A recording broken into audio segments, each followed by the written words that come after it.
everybody and welcome to Amphlett Reviews, back another Hong Kong content review, diving into some Vietnam War Asian-based kind of content just for a little bit for the next couple of videos or so. After watching the Sunset Warriors, the John Woo hidden masterpiece, just fantastic, really enjoyed watching that again and exploring John Woo's original movie, intended movie, and as discussed in that video, at the same time release was A Better Tomorrow, which I have done the first two reviews for Better Tomorrow 1 and 2 quite some time ago when I very first started the channel, and I will explore them again when the new 4K releases come out from Shout Factory / Arrow Video within the next year or so. So it's quite exciting when we get those films in an actual high definition with some new extras and all sorts of really cool stuff for the first time ever in a really cool format, which I'm really looking forward to, and re-explore them again in that way.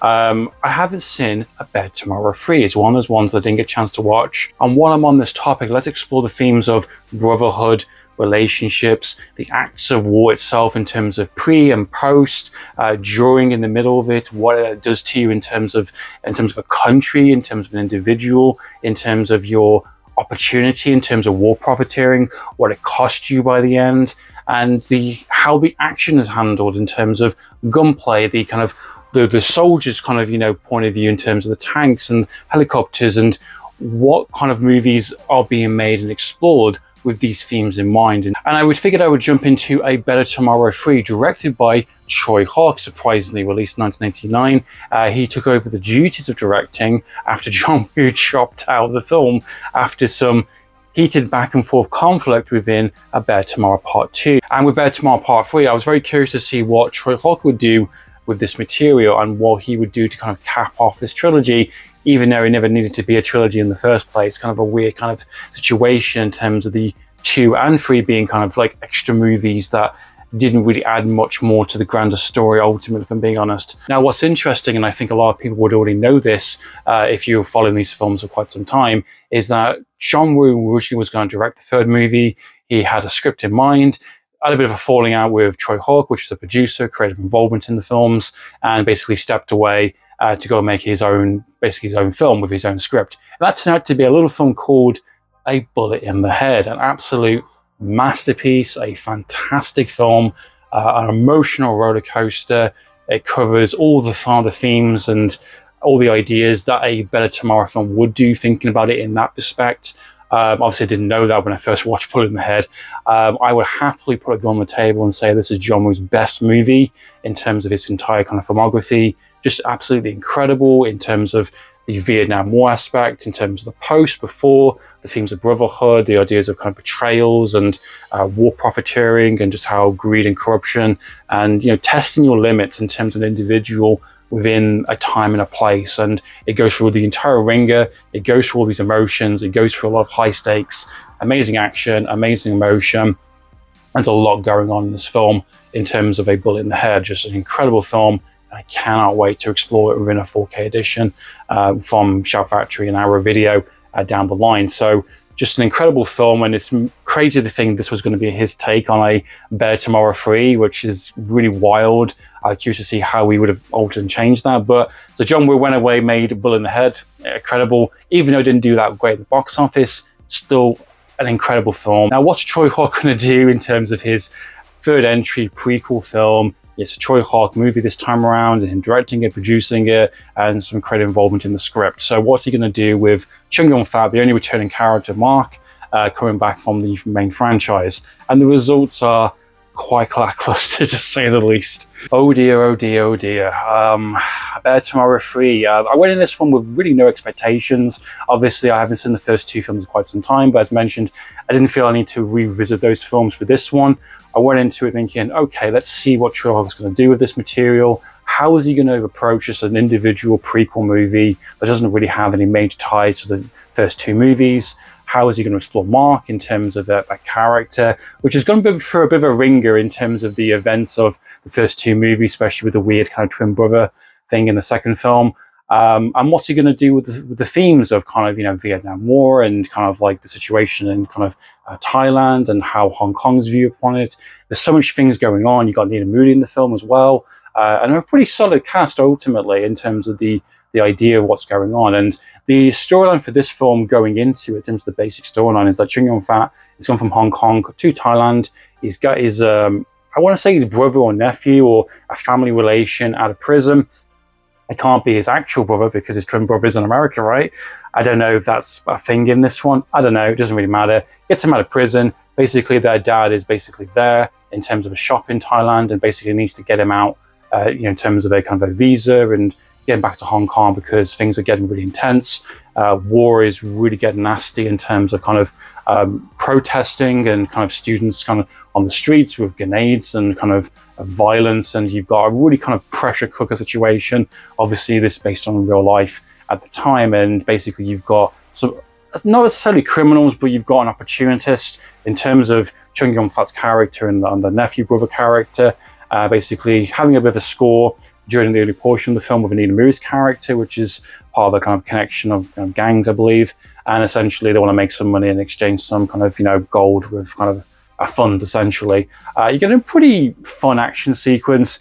It's weird though, because it is an imitation of John Woo's kind of style of action.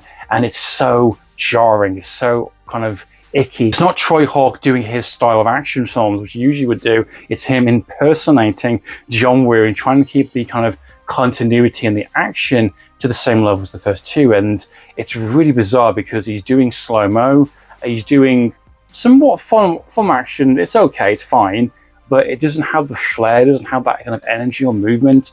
It's very static, and it's kind of has the kind of the imitation in terms of some of the choices and the angles and the slow motion stuff, but it has none of the kind of the impact or the punch or the expression that the characters would usually do within a John Woo movie, whether it's Bullet in the Head, The Killer, Hard Boiled, Out There Tomorrow. You recognize the movie. Even something like Sunset Warriors, in terms of what it's trying to go for, you can recognize his signature style, and you can recognize Tsui Hark's style with his movies, and him doing an impression of it did not work because there was a bit of a questionable choice, but I understand what he was trying to go for. So you get a relatively okay action sequence. It's all right, it's fine. And then the film comes to a complete and utter halt. This is a 2-hour movie and it has zero momentum. And I was really surprised how kind of lackluster and kind of dull the film was becoming. It has this kind of weird kind of love triangle between Nina Muri and Chung Yun-fat's character and kind of the brother kind of, and it just kind of brings the film to a complete halt, and it's just kind of weird kind of back and forth and melodrama, and it's not really that interesting, if I'm being honest. I mean, there is some nice kind of general moments between all three of them, and it's fine, it's decent, and I like the little sub-storyline with the father don't want to let go of his kind of his shop, and he's kind of adopted this kind of Vietnamese kid, which doesn't speak the same language, but that it's the idea of kind of the language, even though it isn't the same, there is that connection there is that kind of understanding of each other, which I think is quite nice. One of the kind of the small themes of the film, which I actually quite appreciated, and the fact he has to leave and Thailand and go back to Hong Kong, and he's down to leave him behind, and doesn't know what's going to happen. It's quite nice. There's some nice moments in that regard there in it. The first hour of the film, essentially things go wrong back and forth, eventually leading to the fact they get out of Thailand through various means, thanks to Nina Muri's character. And surprisingly, the film moves in that kind of direction very quickly. I would have thought the tension of being stuck in a middle of a war going on in terms of kind of the troops and the Vietnam War, and you've got criminals essentially wanting to make a kind of a sly deal for the right reasons, not for kind of being greed or kind of just taking lots of money home, but just to kind of get their debt out and to kind of get themselves out through various kind of corrupt kind of officials and various parts of the kind of the government within Thailand at the time. And they do succeed, they get out, but there is a bigger bad guy in the works in terms of connections, in terms of Nina Muri's character, and things go south very, very quickly, and things escalate. Essentially what the rise of Mark, in terms of Chung Yun-fat's character becoming this kind of vengeful kind of badass that we know in the first two, it's not really needed. It's not really kind of really fleshed out or developed that well. The character is still the same character that he was in the first two movies. It just happens to be a bit more of him. I don't really know. I don't see the point. There is no real kind of growth or kind of journey between going from this film leading into the first.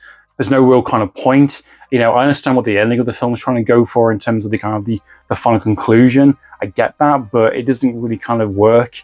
It doesn't really kind of add much more to the character or to the situation of him, because there's still about a 10-year sort of difference, give or take. If this is meant to be 1974, the first movie, if I'm not mistaken, is early 1980s. So there's quite a bit of a gap in between this one and the first movie anyway, in terms of where the character ends up being, and in terms of back to being Hong Kong.